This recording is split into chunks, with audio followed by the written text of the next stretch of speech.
All right, today's reading is Joshua chapter 5.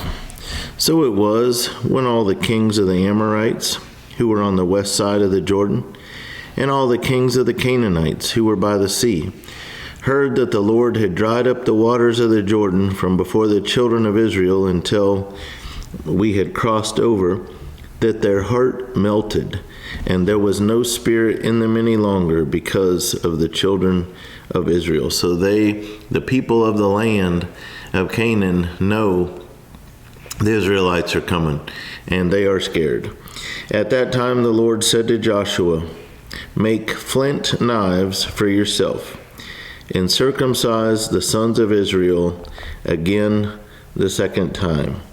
So Joshua made flint knives for himself and circumcised the sons of Israel at the hill of the foreskins.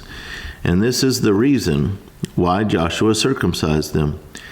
All the people who came out of Egypt who were males, all the men of war, had died in the wilderness on the way after they had come out of Egypt. For all the people who came out had been circumcised. But all the people born in the wilderness on the way as they came out of Egypt had not been circumcised.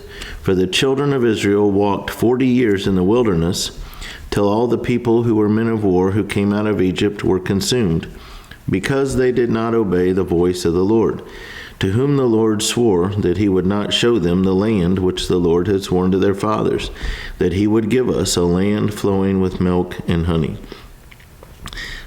Then Joshua circumcised their sons, whom he raised up in their place, for they were uncircumcised, because they had not been circumcised on the way. So it was, when they had finished circumcising all the people, that they stayed in their places in the camp till they were healed. Then the Lord said to Joshua, "This day I have rolled away the reproach of Egypt from you. Therefore the name of the place is called Gilgal to this day." Now the children of Israel camped in Gilgal and kept the Passover on the 14th day of the month at twilight on the plains of Jericho. So that's the end of verse 10. We still have a few more verses, but let's pause for a second. So this is interesting. The circumcision goes way back to Abraham and God setting up his covenant with his people. And he explains why he had to do it, that they had been following this circumcision faithfully, even while they were in Egypt. But then when they crossed over the Red Sea, and God sent them to spy out the promised land, and they were negative, they didn't have faith in God, only Joshua and Caleb had faith in God to go get it, and God punished them because they were like, oh, those people are too big. They were focused on themselves and not on faith in God, so that's why they had to wander 40 years in the desert. He says they stopped circumcising. They didn't circumcise during those 40 years. All the people that had been circumcised in Egypt died, because that was why they had to wait 40 years. That was the punishment for their disobedience and lack of faith, was that they had to wait till they died out so the new generation would go in. So they're the men of war now, they're older, and so none of them are circumcised. So we understand from this explanation why they had to do this, because they're sort of reinstituting or getting things back in line, or reset. We're God's people. We're to be circumcised. That was part of the original covenant God made with the Hebrews, with the Jewish people. What it doesn't totally explain is why during those 40 years, why they stopped. They knew it was a rule.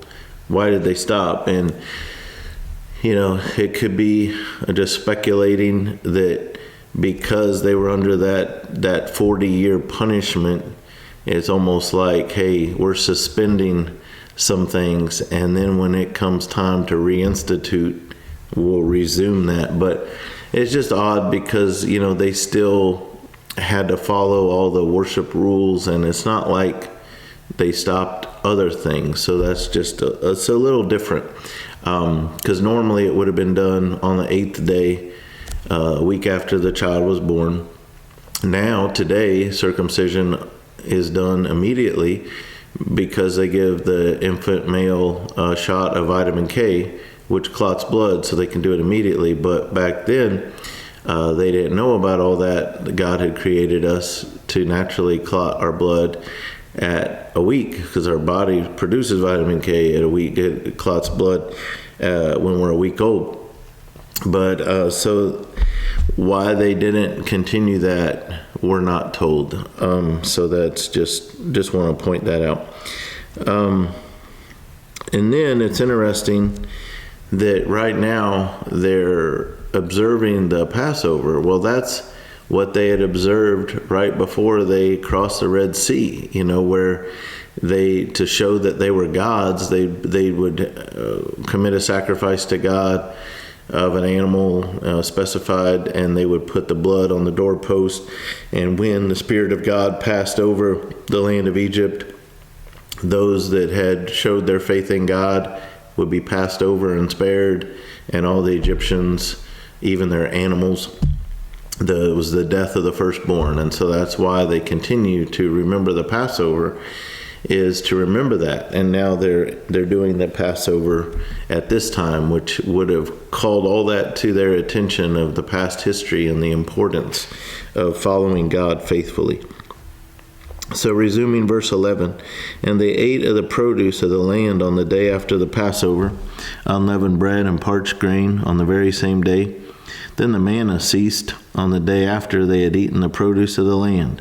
And the children of Israel no longer had manna, but they ate the food of the land of Canaan that year. So remember, one of God's provisions that we sometimes forget about when we don't read back is that when they were in the desert with no food supply, He provided manna fresh on the ground for them to eat, and He provided everything that they needed. But that was the end of that right here, because they no longer need that. Now they're in a new land that's plentiful with food, no longer in the desert. And it came to pass, when Joshua was by Jericho, that he lifted his eyes and looked, and behold, a man stood opposite him with his sword drawn. So this is interesting. So at this time, here's Joshua. They've just gone through the circumcision, the celebration of the Passover. He's ready to go. And then he looks up and he sees a man facing him with his sword drawn in his hand. And Joshua went to him and said to him, "Are you for us or for our adversaries?"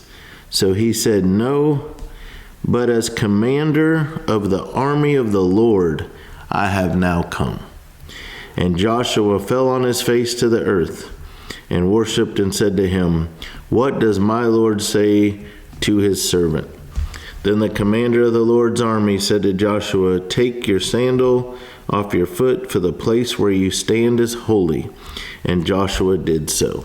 So this has a little bit of a parallel to the burning bush with Moses, when God called him to go deliver the people from Egypt, and He told him to remove his sandals. He's standing on holy ground. It's not the place that's holy, it's wherever God is holy. So this commander of the Lord, people can argue about who exactly that was, but we know by this passage that it is a representative of God Himself. So it's angelic being, it's a holy being, it could be the angel of the Lord.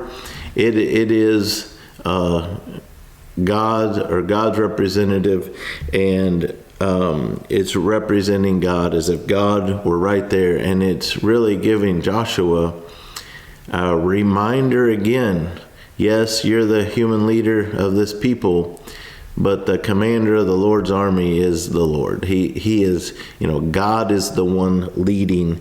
So even though Joshua is the human leader, he's still to follow the real leader, which is God.